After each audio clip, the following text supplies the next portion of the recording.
नागरिकांच्या बदलत्या जीवनशैलीमुळे विविध आजारांचे प्रमाण वाढत असून अशा आजारांवर नियंत्रण ठेवण्यासाठी आधुनिक उपचार पद्धतीसोबत संयमी जीवनशैली आवश्यक आहे, असे प्रतिपादन मुख्यमंत्री देवेंद्र फडणवीस यांनी केले।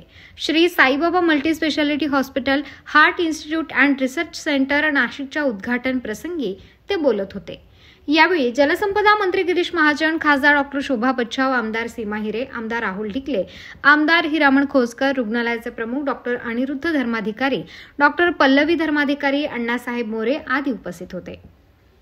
मुख्यमंत्री फडणवीस म्हणाले की रुग्णालयाला श्री साईबाबा यांचे नाव देण्यात आले आहे। साईबाबांचा श्रद्धा आणि सबुरीचा मंत्र जीवनात अंगीकारता आल्यास कुठलाच आजार होऊ शकत नाही।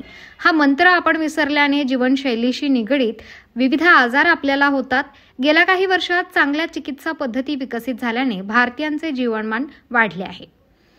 साईबाबा हॉस्पिटलमधील आधुनिक उपचार पद्धतींमुळे रुग्णांना चांगली वैद्यकीय सेवा मिळेल। सेवा करणे हा हॉस्पिटल काढण्यामागचा उद्देश असल्याने गरीबातील गरीब माणसाची सेवा इथे होईल असा विश्वास त्यांनी व्यक्त केला। रुग्णालयात येणाऱ्या प्रत्येकाला उत्तम आरोग्य लाभावे, फक्त नाशिककरांची माफक अपेक्षा आहे। हजारोंच्या नावाने लूटमार नको, विम्याच्या नावाने शरीराचे खेळ नको। आपल्या व्यवसायाशी प्रामाणिकपणा दाखवा व आपल्याला दिलेले सनद त्याची जपणूक करा। त्याचा गैरफायदा घेऊ नका, कारण आत्ताच मध्यंतरी काळामध्ये बीबीएचे संचालक भरत गोसावी यांना नाशिकमधील 2-4 हॉस्पिटलचा कटू अनुभव आला आहे।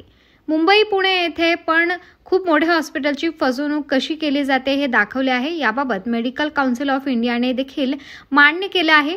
डॉक्टरांनी आपलं दर पत्रक जाहीर करावे, पेशंट भरतीपूर्वी सगळी कल्पना द्यावी।